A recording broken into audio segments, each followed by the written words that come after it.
Hi, everyone, and welcome to NeCXt, the podcast where we explore what's next in tech, business, and innovation. Today, we'll be focusing on immersive technologies, a category that includes virtual reality, VR, augmented reality, AR, and mixed reality, MR. Together, these are often grouped under the term of XR, standing for extended reality. In short, XR blends the real and digital worlds to create interactive experiences from fully virtual environments to digital overlays on the real world. Our guest today is one of the most respected voices in this space, and I'm very pleased to welcome Amy Peck, founder of EndeavorXR, advisor to Fortune 500, lead advisor in tech, AI, and new media for the Royal Commission of Riyadh City, and listed among the top 100 women of the future. Together, we talk about where XR stands today, how it's actually driving business impact, and what's next as AI and immersive tech begin to converge. So let's dive in. Amy, welcome to NeCXt. And to begin with, can you tell us about yourself and the ambition behind Endeavor? Yeah, I think this is the 11th year of EndeavorXR. And when I started the company, it was really driven by my first experience in a VR headset, which was the first Oculus DK1 developer kit that had just come out. And I was working at a company called Leap Motion, which was essentially low latency hand tracking, which was also an incredibly innovative device. My job there was to bring that low latency hand tracking to enterprise because I was always much more focused on enterprise than necessarily media entertainment. But when I saw VR, I just thought there is like my head was just spinning with all of these ideas about how businesses could leverage VR for back then it was a lot of training, collaboration. There were so many incredible use cases. So I stayed with Leap Motion for another year or so. And then I asked them, I said, I really want to go out on my own and start a consulting firm. They were much more focused on the consumer market. So they weren't as interested in enterprise. And so they gave me their blessing. And I had a soft landing because I had already been working with a couple of clients using Leap Motion and VR. So it was still related to Leap Motion and a benefit to Leap Motion. And then I was off to the races, and I never really thought that it wasn't about scaling a consultancy. It was about really introducing, at that point, virtual reality into business for significant outcomes, especially around training, design, collaboration, and visualization. Great. So before we deep dive more into the topic, we have a broad and curious audience here on NeCXt, and one of the goals of the podcast is to make emerging and frontier technologies more accessible. So could you give us a quick and clear breakdown of the different types of immersive technologies and how they fit together? Well, it's interesting because in your introduction, I think you gave a really, really good overview under this umbrella of XR. What I would add to that is VR and AR are two significantly different technologies with different use cases, especially as it relates to business. AR, I think, will be much more ubiquitous than VR. And I look at VR as a destination. So you're going into VR to do something, to learn something, to experience something. Whereas AR is essentially taking, all of this data that we're interacting with on 2D screens, whether it's laptop or whether it's mobile devices, and seamlessly projecting it into your field of view. And, you had mentioned mixed reality. AR fundamentally is just, any kind of an overlay onto the real world, but it doesn't necessarily have context to the real world. Mixed reality is where I think it gets really interesting, where it's an overlay that's related to its surroundings. It's location aware. And it bleeds into this concept that Apple's been promoting called spatial computing, right? So it's essentially the world becomes our screen. Great. Thank you very much. If I summarize, so basically, most of these technologies are meant to enhance the present experience by adding a digital layer. So great. So you often speak about using XR not just to solve problems, but to elevate and evolve what we do. And that's, I must say, a very refreshing shift from the usual tech as a fixed mindset. So why this contrarian stance and what inspired it? I don't know that it's contrarian. I really like the term that Kevin Kelly from Wired Magazine came up with, the term protopian. So it's not utopian in that, technology is going to solve all of our problems. And it's not dystopian because I fundamentally believe in the human spirit, being able to steer us in the right direction. And this next evolution of technology is coming at us so quickly that, when I talk about the sort of human factors, what's interesting is that we don't seem to feel like we have agency in the future. People are always predicting the future. These are the trends. This is, what we're seeing is going to happen based on behavior. But what I really believe we can do with technology is use technology to architect a version of the future that we, collectively agree to. And collectively, globally, agreeing to things seems completely impossible, which is why we don't do it. But if you look at the behaviors around COVID, just sort of one to one, we were all connected by this sort of unseen enemy. We didn't do everything right. Governments didn't necessarily agree. But what we did agree is that we have to save people, help people, put governance in place to make sure people stay safe. The difference is that is a reactionary approach. What I'm proposing is that we have an approach to technology that essentially is proactive, that puts us in front of the technology, where we have a vision, whether it's business or just how we want to live and communicate and create in the future, finding what that North Star is, right? What are the products and services of the future? How do we want to live? How do we want our children to live?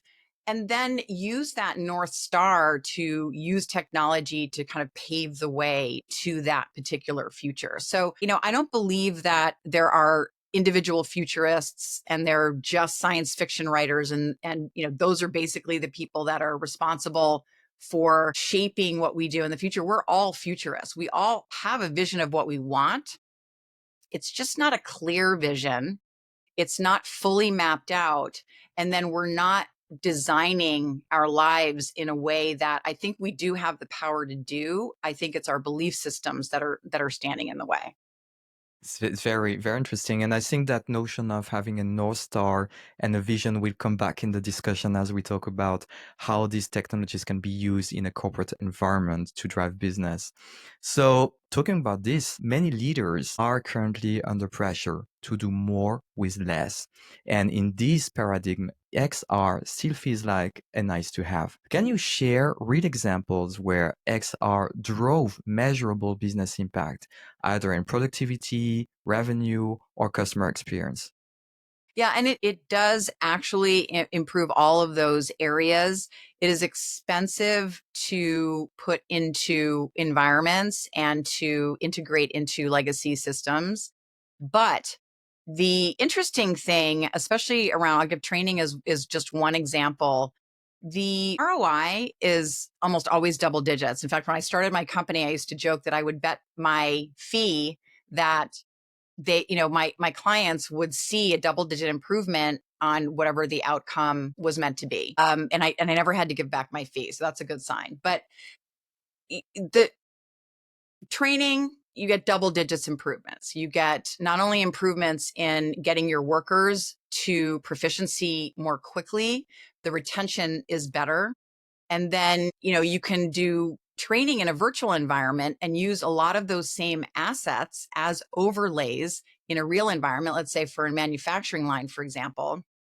And we did see this during COVID, where the pharmaceutical companies had to either build completely new manufacturing lines or retrofit existing lines. Mhm. They had compliance regulatory that they actually had to adhere to. So that's where they were able to measure some of that in VR by building digital twins of this line that hadn't even Mhm. been built or switched over yet. But then the other benefit was being able to simultaneously build the new manufacturing line and train those who are going to work on that line at the same time. Also look at things like, ergonomics pass, like, how big are someone's hands who are trying to fix something that's in an odd place on the line, and how do you manage when some of the runtime goes down or there's some sort of issue on the line? And so thinking about an end-to-end strategy is where companies have seen the most ROI. And it's not as much really implementing.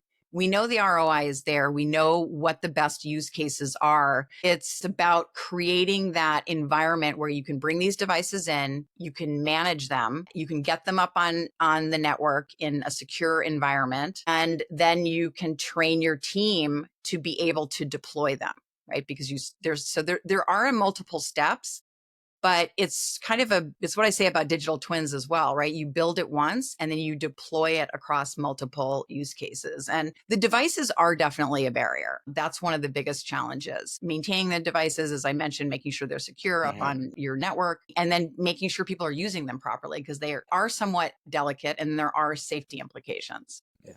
No. And what about customer facing? You mentioned a lot industries, education. A few years ago, that was really the big thing, customer facing and XR. Do you have like tangible examples where it really did drive a significant ROI in that space? There's been some really interesting instantiations of VR experiences. I think for customer facing, AR is generally a better experience. Hmm. I've seen, and I've been in a couple of international airports where you go into one of the Lagardère sort of, duty free environments, and they'll have a VR setup of soccer. I think Hugo Boss did a really cool one for European football, and you could score goals, and it's fun. But to me, that's not the real value. The real value is in having this sort of invisible digital overlay in your physical environment that can be accessed either through screens that are within the store or space or through mobile devices, because you have to meet your customers where you are. But then to be able to kind of take that story with you as you leave the physical store, and there are some touch points and interactions. And you look at like Pepsi Max did a really interesting activation in London at a bus stop where they replaced the glass on the sides of the bus stop, and they did this entire AR experience where you had, a tiger walking down the street or Hmm. aliens. And it wasn't necessarily about driving loyalty for Pepsi. It was about giving a really fantastic, fun, engaging experience that really brings to the brand that notion that this is a company that's innovative, that's pushing the boundaries, and is trying to surprise and delight their customers. Yeah, that brings to the quote to the question of the notion, sorry, of the brand experience itself. So, which type of experience am I entitled as a brand to convey to my audience? And in this case, it's less of an ROI, but more like a positioning and an emotional engagement with your brand. So, if I'm listening to you, well, what I hear is that yes, education, supply, manufacturer is really where today we see the biggest impact for those technology, but XR in general for consumer facing is still something. It's not dead. It's something that is evolving, and it does have a future as well. Absolutely, absolutely. And you look at Meta Quest, and all not and not it's not just games that are in the Meta store. You have fitness applications, you have meditation applications, you have educational applications. And so for consumers, we are seeing a slow and steady growth because the devices have gotten lighter and better. The pass through, especially on the Quest 3, was a game changer because now you're able to in an instant see your surroundings and not feel so isolated. And that's been one of the challenges with VR in particular is you're fully isolated. You have to ideally have at least a 6x6 space, if not a 10x10 space, so that you're not going to, break your hand against the wall or knock Yeah. over a lamp. And so that is all improving, will get better, but I will say that has been one of the significant barriers. Yeah, and but you're right. It evolved and it's pretty intuitive now. As I have the Quest 3 and I was playing Batman and I was afraid to hit a wall, but it's very well defined with the security, guards and everything. Yeah, so there's still a future. Was there one XR use case in your career so far that even surprised you? I think I did see the first time I saw a company, and it was an agency who actually primarily did a lot of work with brands. Hmm. And they were engaged by an enterprise client to do data visualization. When we look at even today in data visualization in a virtual environment, it's still these kind of either just semi 3D versions of what you see in like a Power BI and, it's pie charts and just the way we look at data now. Or it's in these sort of pods, these data pods, and you pull them forward and you can kind of pull them apart and maybe they're color coded, but it basically just looks like a giant sort of web. What they did, which I thought was really interesting, it was for a finance company. It was actually like a bookkeeping service. And it was a way to visualize the financial health of your small business. And they went a completely different direction and essentially built a little park that had a garden, and each part of the garden represented a different aspect of your business. And the colors were so intuitive. And because naturally, we think of green as go ahead, but also nature and generally a positive color, every area of your business that was very healthy was populated by these green, beautiful plants that were flowers. And then they moved over to more kind of static areas of this park that were maybe sort of like a rundown, a little bit playground. And they're just like the visualizations. And it wasn't like I can't even say that they weren't photorealistic in any way. It was a very kind of cartoony environment, but it was so intuitive and it was so interesting. And it wasn't that that was going to be the path that we move forward with data visualization. But what it did say to me was that we have not even begun to scratch the surface of what it would really be like to work with data from the inside out with a completely different visual language and vernacular that, frankly, I don't think has even been invented yet as of today. So Now that's a big that's opportunity for all you startups out there doing data visualization. well noted, and I'm sure people will appreciate that. But listening to you, it reminds me of a discussion I had a few years ago with my MD, and we were talking about those, tests around virtual realities and people trying to do boardroom sessions in the VR space and ending up sitting in a dull environment, but just wearing the glasses. And the conclusion we came to was, why are we trying to duplicate, the world into immersive reality, whilst actually we could be somewhere else, and maybe a board session would be even more productive if all of a sudden we go on an island or at the top of a mountain, because we know it does have an impact on your brain and how your brain processes, because you really feel like you're there. And I think your example is a good example of trying to bring a notion, in this case, financial or data, into another space thanks to technology, and add value differently and depict it somewhere somehow differently to change the way we look at it and maybe interact with it. So maybe that's the path that we're trying, maybe too much to duplicate our life into virtual realities, whilst actually this is the place where we could go wild and try to test and be bolder than in reality. Yeah, I love that idea. In fact, I think when I first met you, that was one of the things that we talked Yeah, true, about. And I true, thought, true. here's someone who has vision. Talking about that and companies are using these. So again, what you've seen over the years, what does separate companies that successfully adopt emerging technologies from those that struggle? Are there patterns that you can see, for instance, in mindset, leadership, strategy, or something else? Yeah. There's a few components that go into companies that are successfully innovating. It's always at the senior CEO and C-suite level is where the culture is derived. Because if the CEO is a visionary and creates an environment that enables the team, however big it is, right? Even in a multinational company, that enables them to have an environment of innovation, and not just hard R&D, like true innovation. And one of the ways that I work with clients is, you can't disrupt a company's overall workflow quickly.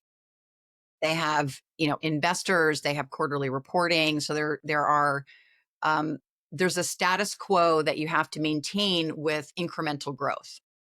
But we already know how to do that with technology, and we iterate and we can improve productivity and process with technology on a regular basis. What also has to happen in parallel, and when I talked about North Star, is really looking 30, 40, 50 years in the future. And this is counterintuitive, because what I ask executives to do is not start out by telling me where they want the company to be in 30, 40, 50 years, but much more of a human approach. It's like, how do you want to live in 30, 40, 50 years? And it's once they kind of have permission to really project themselves into this idea of, how am I going to interact with my family, and that they don't have to be able to draw a line from here to there. That's a critical component, because it's not about kind of fantasizing this magical world and then that's what we're going to build. What it's doing is it's literally changing the neural pathways in your brain and opening up new ways of looking at things much more creatively. Back when we were kids, we could fantasize at the drop of a hat, but we've Yeah. lost that as adults. And so the exercise really is to open up their minds and find little kernels of things that they care about in the future. And then we draw them down into like, how do you communicate with your family and your coworkers? What does work look like for you? Like, if you are still, and you can be any age, right? You can Yeah. stay 30, 40, whatever age you want to be, right? This is fantasy. But what these little kernels do is they start to define not what we're actually going to build, but what you care about as a CEO and as a human. And then you take those things and you come back, and then we do the hard work of saying, all right, how do we take those ideas about how we want to live in the future and build products and services that will serve that future version of us and our families? And it's a day-long process. I've had to do it in half a day because these are busy people, but it's really, really fascinating to see the shift, because a lot of them will start and say, well, I'll be retired or I'll be dead. And like, they start with all the like negative, the reality of life. We have plenty of that. We don't need to do more of that. Once they've sort of got the idea that, oh, I can just make up literally anything, it's really fascinating what they come back with. And the other thing that's really fascinating is we separate usually into 2 or 3 groups, depending on how big the group is. And then the lead in that group will come back and present to the entire group as we come back together. The themes that they care about are almost always the same. And it's around family and their children Mhm. and safety. There is a lot more concern in the corporate construct than we hear about normally around ESG initiatives and where the planet is going. Like, when they're really left to sit and contemplate their lives, and particularly the people they love, then that starts to come up. It's like, how do we look at climate change? How do we be more sustainable? And not as marketing whitewash, Yeah. but really thinking about, like, do we really need to have this, stay on this growth at all costs, hardcore consumerism? Is that the thing that's going to serve us as humans moving forward? And even if there's just a small kernel of responsibility and sustainability in this plan that evolves on this, parallel futuristic path, that's what we need, right? We need to start really rethinking how we do pretty much everything. No, that's really fascinating, and I really like this approach to project kind of, it's not even projecting, but building some emotional bond or emotional connection between yourself and the future you, whether living there or not, but at least projecting emotionally, engaging with the future, and then going back, okay, if this is where we're going to live, what should I do today? I do believe it's something that takes time. And kudos if you do that in half a day. But this is It's really not like easy. seeding to create that mindset that will then trigger the innovation top down. Going a bit more concrete, you mentioned a little bit earlier on the barriers for XR to go truly mainstream. You mentioned the hardware, the price, the budget and the time, properly set up everything in a company. Are there other barriers than hardware and price, and deeper barriers like perception, for instance, education, UX, storytelling? What's triggering could trigger an adoption today in your point of view? I think where we've really missed is, you always hear people talk about the killer app. And it's not about a killer app. It's really about sort of day-to-day utility. And, the last device, right, that did that for us, I don't know if you can see this, but Yeah. it's mobile devices. And then the whole metaverse hype was supplanted by AI. And the reason it was supplanted by AI is that AI immediately, with almost no barrier to entry, had day-to-day utility for everyone. Now it's almost like you can be 9 months old, you can be 90 years old. You shouldn't have your 9 month old playing on phone. But the point is that everyone can plug in and find some day-to-day utility, whether it's even just finding a better recipe or a better travel route or whatever it happens to be. And we have not been able to deliver that with XR in a seamless way. And AR has gotten better, but even mobile AR, as accessible as it is, isn't it's a short, sharp shock, right? You're holding it up and you're like, oh, I'll try the sofa in my apartment, or, what are like, I need to get the mapping correct in this environment. And so I hold up my phone until the arrow comes in. And so, but that's holding up your phone in front of the real world. It's not a great user experience for a long period of time. And so there is the UI UX component. And I think until we integrate it in a way that's really seamless. And what I mean by that is, like, the devices are wearable. We call them wearables, ironically, but they're not wearable. Like, but if they looked like what, your glasses or my glasses, Yeah. and even though it's very early days, with Meta showing Orion, and the people I know who have anyone at Meta, I really do want a demo. So please help me. But everyone who's seen it has said, it's phenomenal. Now, it's very early. It's a prototype. Between here and getting into production is probably a fairly long road, but that's really what it's going to take. It's going to take something that's truly wearable, and not just wearable, but fashionable, and then has that just enough utility to make it simple for us to use every day, in the same way that we're not staring at our phone, except for teenagers, all the time, but we're looking at our phone when we need information. And this is basically a way for us to get us out of our phones and be able to have quick snippets of contextual information when we need it, where we need it, and in the right time and space.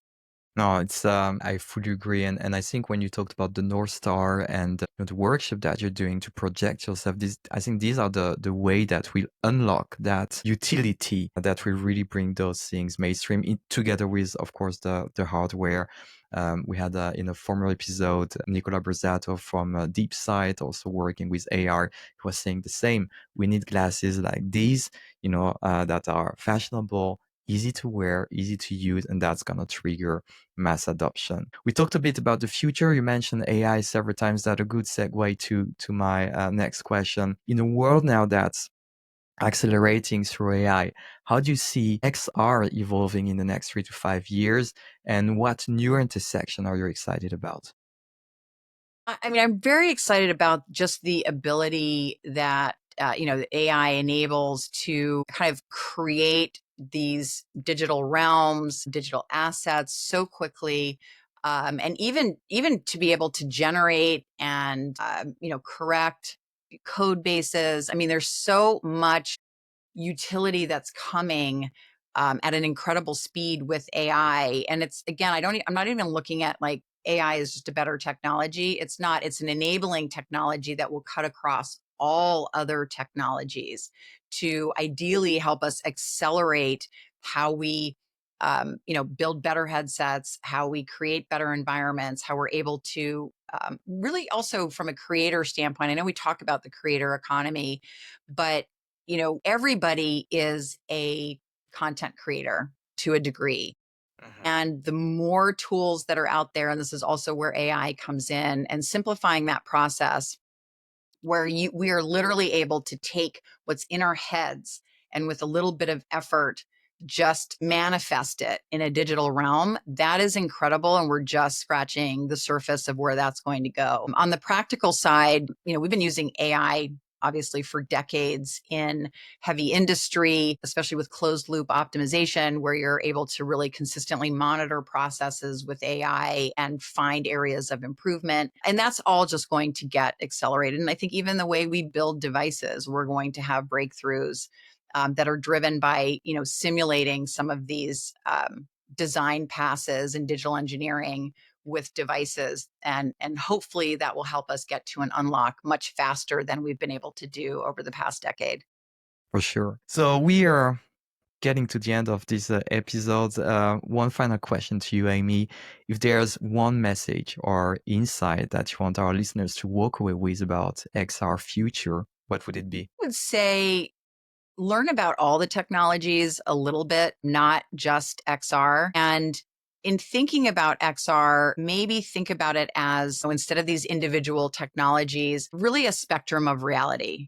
Because in the future, we're not going to talk about what reality we're in. We are going to seamlessly move from fully real life through different levels of augmented, mixed reality, spatial computing, and all the way into fully CG environments and back again. And just be thinking about what would that look like and what would you do? Again, if you could architect this perfect future for yourself, think about what that would look like, and then start to think about, everything about all the different technologies that are at our fingertips. How would we start to apply the technologies towards that very human future protopian vision? I think that that's a great message to end up with. Basically, if I summarize, it's a bit a call for everyone here on this podcast to build their own digital world, having a human approach at the center of that. So, thank you very much, Amy. It was a great discussion. We've unpacked what XR really means and how it's already making a real impact across several industries. And listening to you, one thing is clear: immersive technology, or XR, isn't just a futuristic concept. It's here already. And as you said, with the right mindset and a holistic integration strategy, it can drive real business value. So whether you're just getting familiar with it or already exploring use case, now is the time to think beyond the hype and start focusing on where these tools can create tangible business value for your companies. Once again, Amy, big thanks for your time and for your insights. And if you enjoyed this episode, don't forget to subscribe, share, leave a review, and stay tuned for more conversation. And until next time, stay curious, stay ahead, and see you soon on Next to hear what's next in tech and leadership. Bye bye.